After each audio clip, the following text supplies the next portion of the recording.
Hadiri ibadah Natal dan juga perayaan ulang tahun GKI Kebonjati yang ke-100 dalam bentuk musical Praise and Worship pada hari Rabu 25 Desember 2024 jam 8 pagi dan juga jam 4 sore. Akan dimeriahkan oleh lebih dari 100 orang pengisi acara, pelayan-pelayan di GKI Kebonjati. Akan diisi juga oleh narasi-narasi dari pendeta-pendeta di GKI Kebonjati. Ada Pendeta Agnes, Pendeta Agus Gunawan, Pendeta Yoce, Pendeta Suryaman, Pendeta Diki, dan juga Penatua Frida. Dan ini dia daftar pengisi acaranya. Jangan lupa untuk daftar dulu karena tempatnya terbatas. Link pendaftaran ada di sini. Mari hadir dan menjadi bagian dari Wonder of Wonders GKI Kebonjati 100.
yang terkasih, kita adalah umat pilihan Tuhan yang amat dikasihinya, yang telah diciptakan seturut gambar dan rupa Allah. Untuk itu, mari kita berdiri dan mengawali ibadah dengan mengangkat pujian baginya.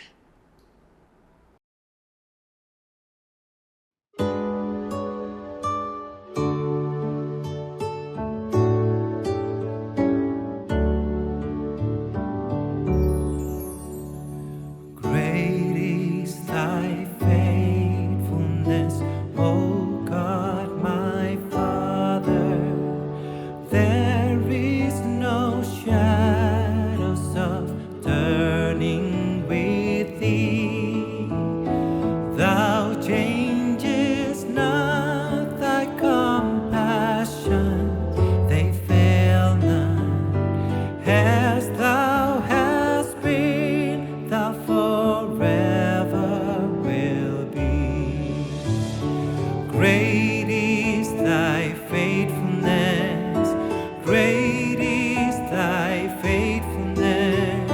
Morning by morning, new mercies I see.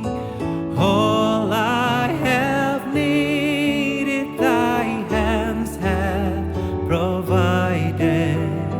Great is thy faithfulness, Lord, unto me. Summer and winter, springtime and harvest, sun, moon, and stars in their courses above, joined with all nature in manifold witness to thy great faithfulness, mercy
Dia tetap semerbak cara Tuhan mengasihiku. Damai-Nya tetap besertaku, dan segala pengharapanku. Hidupku tentram, ku nikmati penuh cara Tuhan mengasihiku. Damai-Nya tetap besertaku, dan segala pengharapanku. Hidupku tentram, ku nikmati penuh cara Tuhan mengasihiku. Cara Tuhan mengasihiku.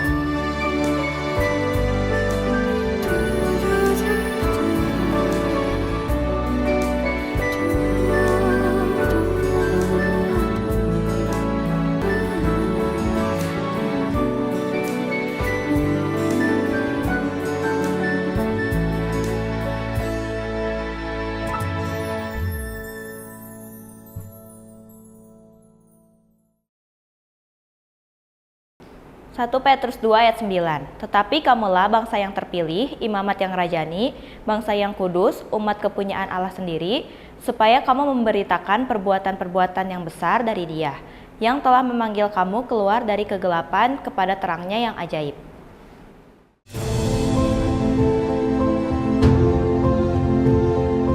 Mensaksikan karya Kristus, menyatakan pertolongan Roh Kudus. Atau yang kita dengarkan suara kita sendiri.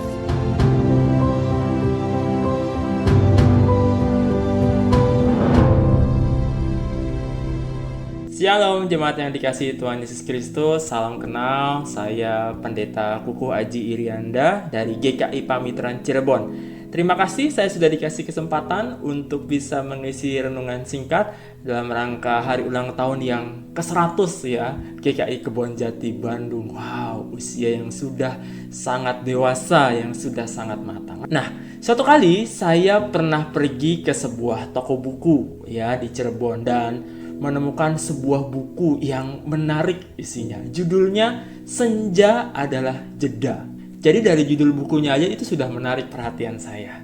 Nah, ketika saya baca buku ini, saya jadi ngerti ya kenapa anak-anak muda itu senang sekali dengan senja, gitu ya. Kenapa mereka bisa menikmati senja sedemikian rupa. Nah, ternyata setelah saya baca, saya renung-renungkan begitu ya, senja itu ternyata punya makna yang dalam juga. Nah, saya menemukan 5 filosofi senja yang juga saya mau bagikan dari buku itu. Yang pertama, senja itu mengajarkan bahwa istirahat itu perlu. Setelah kita sibuk ya di siang hari. Jadi aktivitas yang berlangsung 1 hari penuh itu ditutup dengan kilauan cahaya di senja hari. Padatnya aktivitas siang hari itu harus diakhiri dengan istirahat. Dan senja adalah tanda bahwa hari sudah berlalu dan ini sudah mau menjelang malam, sudah waktunya kita untuk mengistirahatkan tubuh kita. Lalu filosofi yang kedua dari belajar senja itu bahwa dalam hidup itu tidak ada yang instan. Nah, sebelum senja tiba, manusia itu perlu melewati siang dengan bekerja. Ya. Sebelum senja tiba, ada panas terik matahari yang perlu untuk kita lewati. Ada keringat yang keluar dari lelahnya bekerja. Ya, semua itu ada prosesnya sebelum kita bisa menikmati indahnya senja. Lalu kita bisa beristirahat pada malam hari. Filosofi yang ketiga, gelap dan terang itu menjadi padanan simbol antara kebaikan dan keburukan. Saudara, ketika senja datang, ada paduan antara terang yang indah sekaligus gelap yang eksotis di dalamnya, ya. Jadi simbol terang dan gelap ini jika diibaratkan itu ya 2 sisi kehidupan manusia. Ada yang baik, ada yang buruk. Ada godaan, ada juga kebaikan. Nah, tentu itu mengingatkan kita bahwa sebagai orang percaya, sebagai anak Tuhan, kita harus punya pengendalian diri untuk bisa melakukan kebaikan, ya, melawan godaan, ya, untuk kita memilih yang baik seturut dengan kehendak Tuhan. Yang keempat, filosofinya, senja itu bisa mengajarkan kita untuk ikhlas. Ya, kok bisa?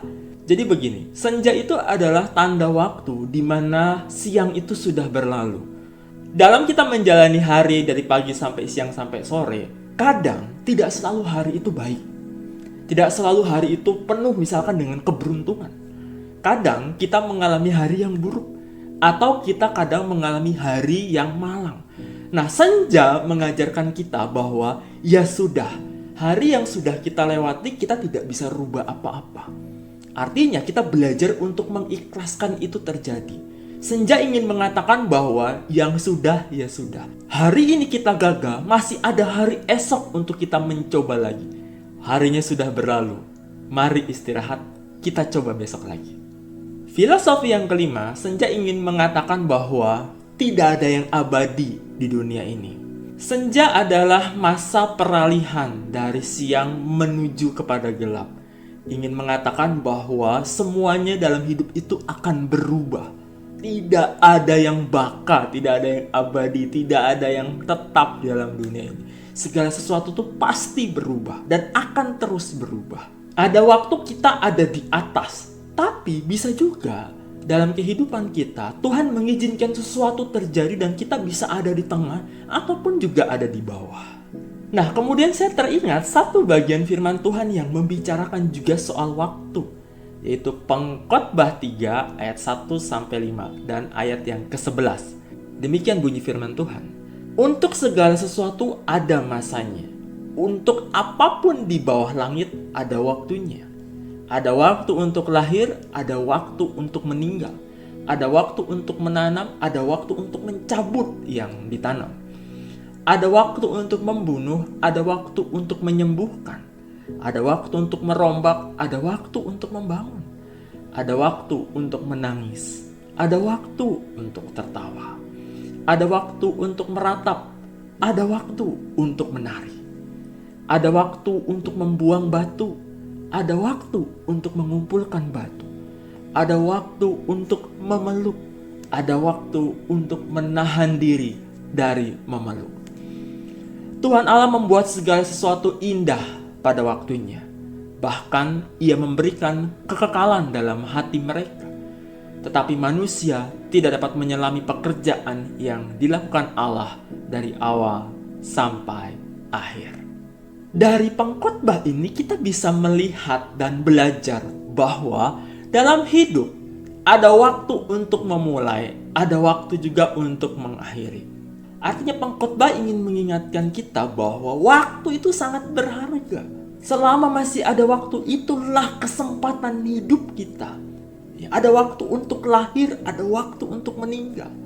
Nah, kalau kita sudah meninggal, kita udah gak bisa berbuat apa-apa. Selama masih ada kehidupan, itu artinya Tuhan masih memberikan kita waktu untuk berkarya, bekerja, melayani Tuhan, berdampak bagi sesama.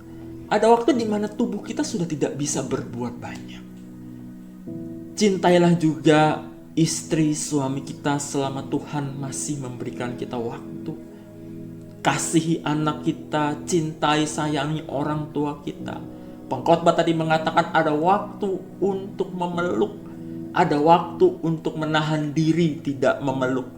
Artinya akan tiba suatu waktu di mana kita sudah tidak bisa memeluk mereka. Tidak bisa memeluk orang yang kita kasih, orang yang kita cintai. Ada waktu di mana tangan ini tidak bisa menggandeng tangannya. Ada waktu di mana tangan ini tidak bisa merangkul dia untuk pergi ke gereja bersama. Ya, karena waktunya sudah selesai. Ada awal juga ada akhirnya. Tapi melewati itu semua, ayat 11 mengatakan bahwa Tuhan membuat segala sesuatu itu indah pada waktunya. Tuhan bisa membuat bagian-bagian sedih, senang, susah ataupun gembira, sehat ataupun sakit menjadi sebuah rangkaian di mana segala sesuatu itu pada akhirnya kita akan melihat bahwa Tuhan membuat segala sesuatu itu indah pada waktunya. Waktunya siapa? Waktunya Tuhan. Begitu juga dengan seluruh karya 100 tahun GKI Kebonjati.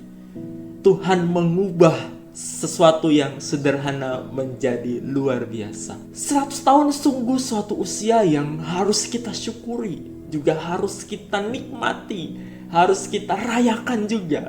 Karena di sepanjang 100 tahun itu Tuhan pasti memakai suka dan duka, naik ataupun turun.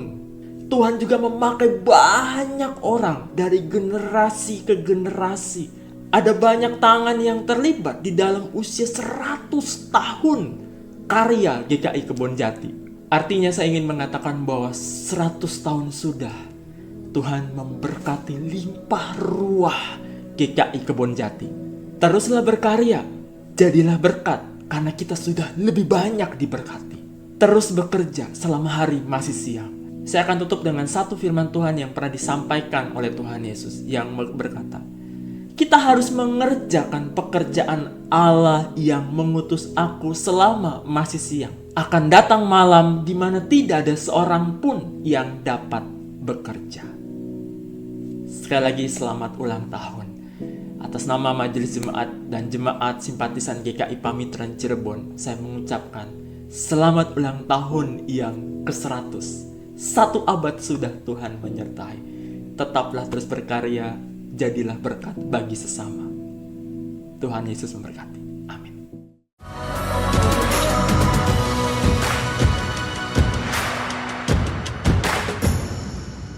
Selamat mensyukuri dan merayakan kebenaran Tuhan dalam 100 tahun untuk GKI Kebonjati Bandung. Kiranya pada masa depan semakin menjadi berkat di tengah-tengah masyarakat, sebagaimana juga sebenarnya sudah berlangsung selama 100 tahun ini. Tuhan memberkati.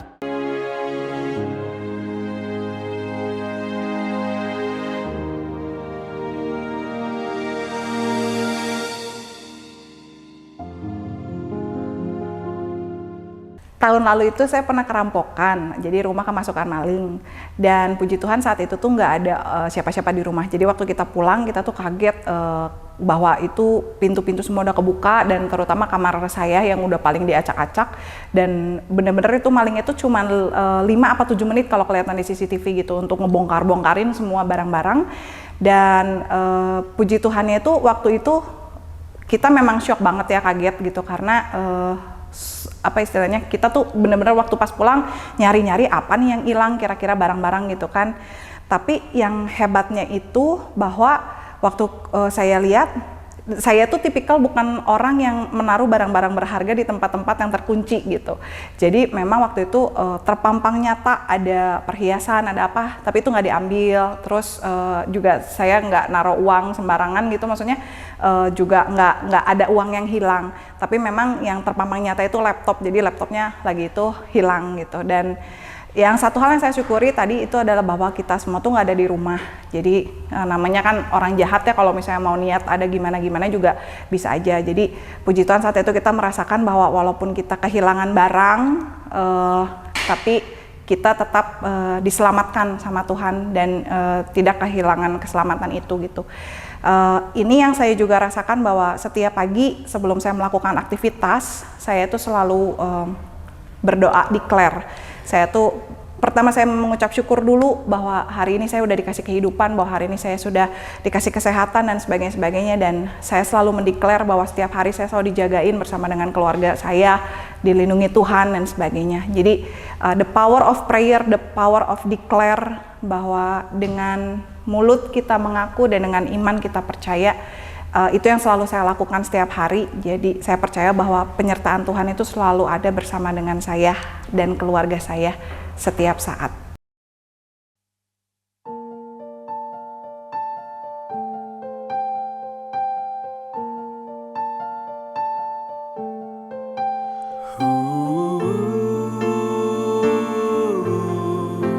Ku perlukan setiap jam Tuhan. Ku datang, berkatilah.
Ya Allah yang penuh kasih, kami datang ke hadapan-Mu dengan hati yang penuh syukur.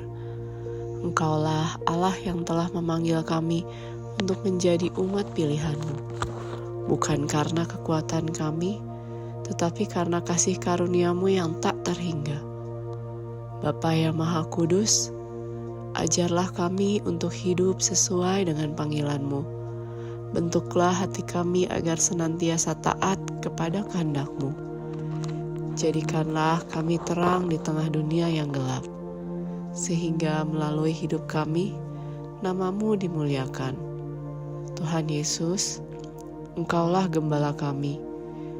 Bimbinglah langkah kami agar kami senantiasa berjalan di jalan yang benar. Mampukan kami untuk menjadi saksi-Mu, membawa kabar baik kepada mereka yang belum mengenal-Mu dan mengasihi sesama seperti Engkau telah mengasihi kami. Roh Kudus yang kudus, penuhilah kami dengan hikmat dan kuasa-Mu. Perbaharui hati kami setiap hari agar kami dapat mencerminkan karakter Kristus dalam segala perbuatan kami. Kuatkan kami di saat pencobaan dan teguhkan iman kami saat menghadapi kesulitan.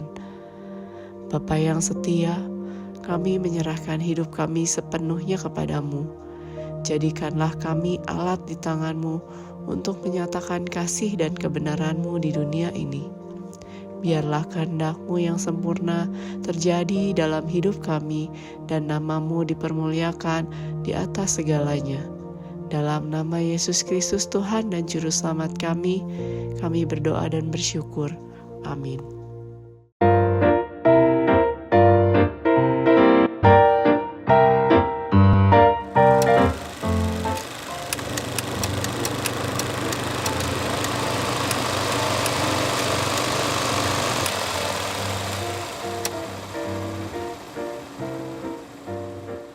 Untuk anak-anak muda, tetap semangat dan rajin melayani.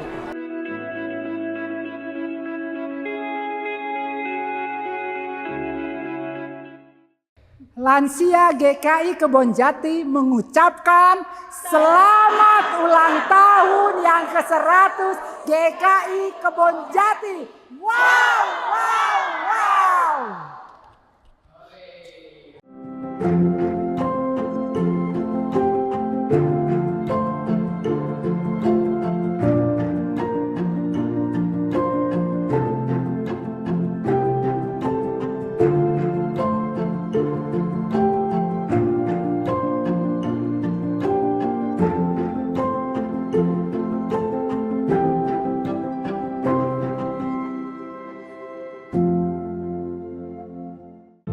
Shalom jemaat yang terkasih di dalam Tuhan Yesus Kristus. Pada hari ini saya bersama dengan salah satu pendeta yang pernah melayani di GKI Kebonjati.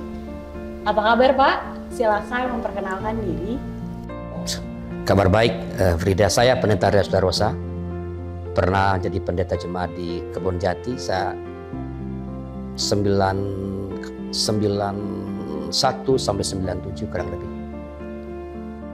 Boleh diceritakan bagaimana dulu Bapak bisa menjadi pendeta di GKI Kebonjati? Kalau bagaimananya pada masa itu kan sinode kita itu belum sudah tapi tidak berpusat pada sinode GKI. Ya. Jadi masih sinode Jawa Barat yang mengatur pada waktu sinode wilayah GKI Jawa Barat pada waktu itu. Jadi saya menjalani masa orientasi namanya MO itu di GKI Pasir Kaliki Bandung. Ya.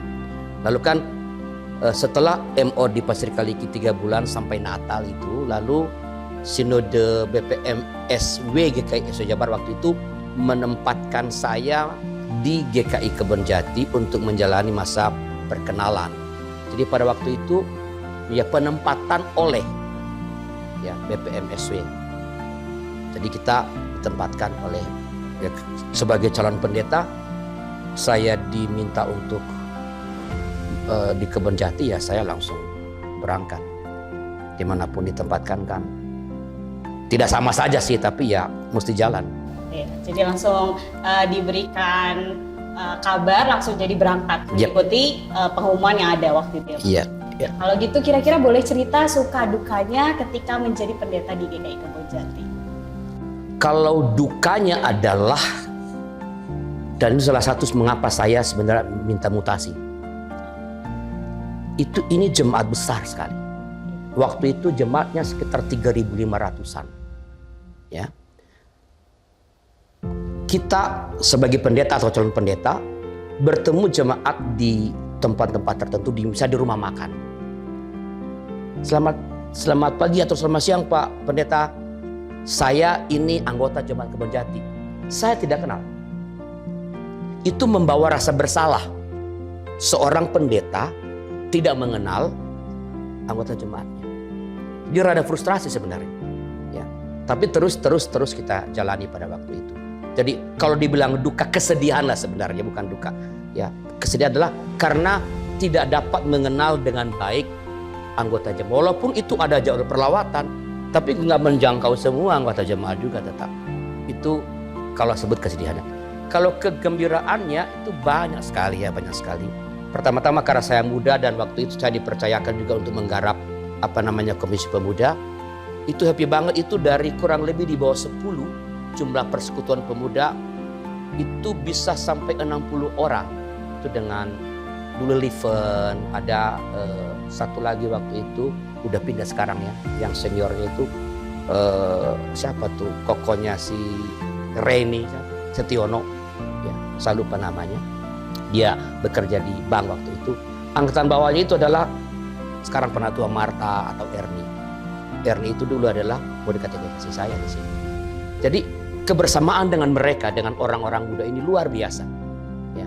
Saya ingat itu ketika saya pergi itu perpisahan kami itu di tempat yang jual bandrek itu di daerah mana itu, di sekitar yang jual gorengan, lalu ada bajigur.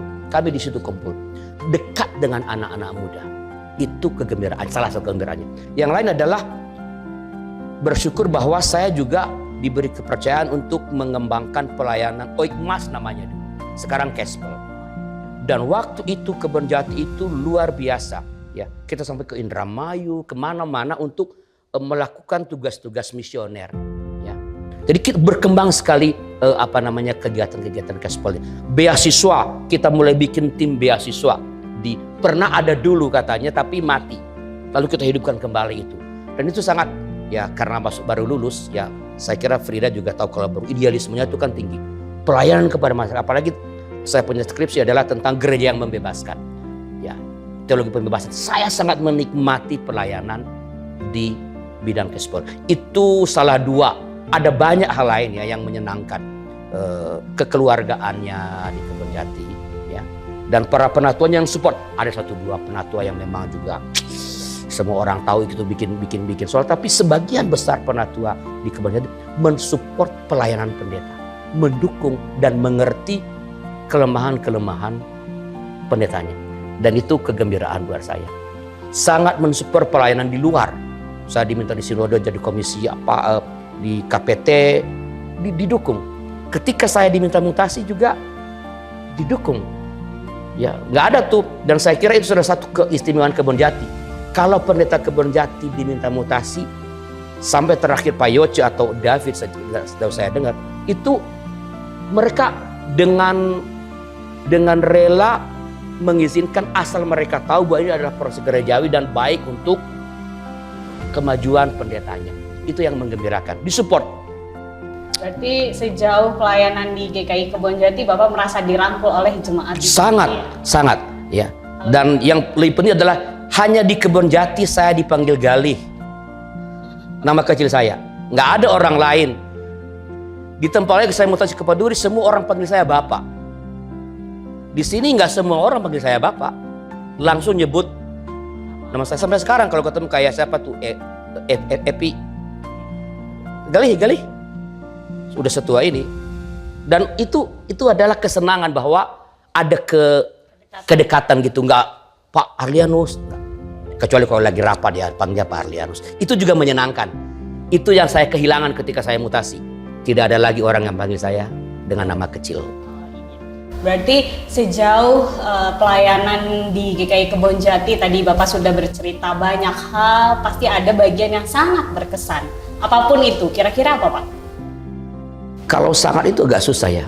Ya karena kan masing-masing kelompok itu kan punya daya tarik tersendiri. Misalnya dengan paduan suara kelompok musik, saya dekat dengan mereka. Kebetulan saya senang musik.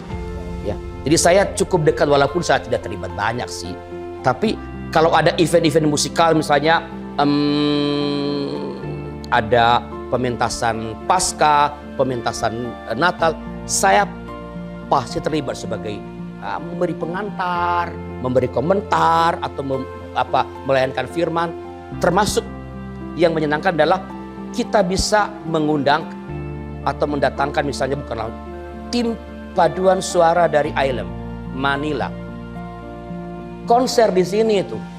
Mengapa? Karena ya saya ada teman di ST Jakarta. Kalau mereka dipanggil oleh ST Jakarta, saya langsung kontak. Dan kita bikin konser di sini. Dan semua gereja se-Bandung itu datang. Termasuk Dedengkot Paduan Suara kayak Ibu Catherine Lemenda datang ke sini. Itu sangat menggembirakan dan sangat membanggakan lah. Bahwa Kebonjati itu jadi center untuk pengembangan musik gereja. Itu bagi saya sangat berkesan. Sekali lagi itu di kelompok paduan suara. Jadi setiap kelompok itu punya daya tariknya. Cerita-cerita sendiri. Ya nggak bisa di generalisir. Oke, kalau gitu nih Pak, yang terakhir kita akan mengingat bahwa Kebonjati sudah melewati 100 tahun. Okay. Kira-kira ada pesan-pesan yang mau disampaikan untuk jemaat Kebonjati? Ya. GKI Kebonjati menurut saya adalah jendela GKI di Bandung. Apa yang terjadi di Kebonjati kemungkinan besar akan diikuti oleh jemaat lain GKI di Bandung ini. Apa yang tidak ada di sini dan dikembangkan di tempat lain boleh jadi akan Kebonjati aja nggak begitu. Nah, karena itu saya berharap jemaat GKI Kebonjati semakin terlibat lebih banyak lagi dalam melaksanakan pembangunan jemaat, ya, mengembangkan kehidupan berjemaat sesuai dengan konteks ini sekarang kita zaman digital, ya, era intergenerasi, agar umat semakin terlibat di dalam mengembangkan kehidupan persekutuan yang bisa rusak, hancur oleh perkembangan teknologi komunikasi. Orang hanya ingin online, kehilangan touching. Nah itu masih semakin jangan meninggalkan pertemuan jemaat meskipun ada online. Pada saat yang sama saya berharap ya gereja atau gereja Kebonjati betul-betul memikirkan setiap langkahnya agar betul-betul menjadi semacam pendorong, pandu bagi jemaat-jemaat yang lain. Berhati-hati dalam bertindak karena apa yang terjadi di Kebonjati boleh jadi akan diikuti oleh jemaat-jemaat lain di Bandung, setidaknya begitu. Tetaplah semangat melayani, terlibat semakin banyak supaya nama Tuhan dimuliakan lewat kehadiran GKI Kebonjati di tengah-tengah masyarakat. Terima kasih Pak Arianus Larosa untuk waktunya. Tuhan Yesus memberkati.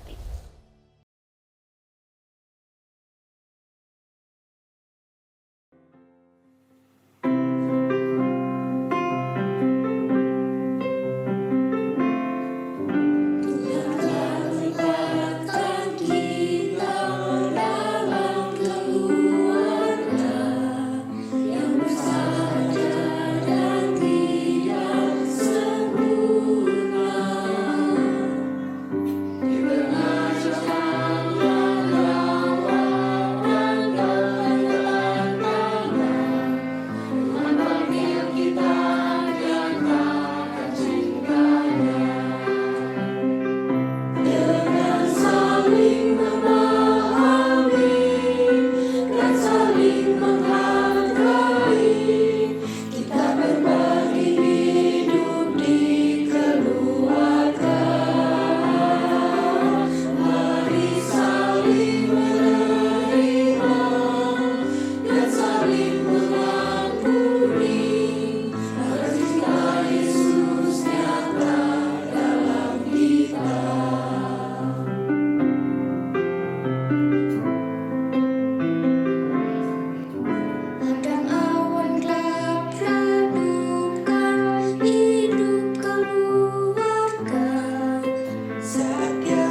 Harapan terbaik saya adalah membahagiakan papa, mama, dan papi saya. Saya ingin membalas semua kebaikan mereka kelak dengan saya belajar dengan baik, takut akan Tuhan, berdoa setiap hari, dan memiliki masa depan yang baik juga. Amin. Shalom, jemaat yang dikasihi Tuhan. Bersyukurlah kita yang diberi kecukupan, bahkan kelebihan materi. Mari kita berbagi dengan sukacita kepada saudara-saudara di bulan Diakonia Misi ini, agar mereka juga dapat menikmati sukacita yang sama. Tuhan melihat kepedulian saudara-saudara dan memberkatinya. Amin. Halo, nama saya Kaila, saya kelas 6 di SDK Trimulya Kebonjati. Terima kasih GKI Kebonjati sudah memberiku kesempatan untuk bersekolah di SDK Trimulya Kebonjati. Dengan ini, aku bisa mewujudkan cita-citaku untuk menjadi koki. Saya Shana Martiani, kelas 3 SMA. Saya tuh udah dibantu dari SD. Di situ saya mau mengucapkan terima kasih kepada anggota jemaat GKI Kebonjati serta para donatur karena telah memberikan bantuan dari saya SD sampai sekarang. Tuhan memberkati. Assalamualaikum warahmatullahi wabarakatuh. Nama saya Gwen. Saya kelas 5 dari SD Pita Fajar. Saya sudah 1 tahun menerima bantuan anak sekolah dari GKI Kebonjati 100 Bandung. Terima kasih untuk jemaat dan donatur GKI. Assalamualaikum warahmatullahi wabarakatuh.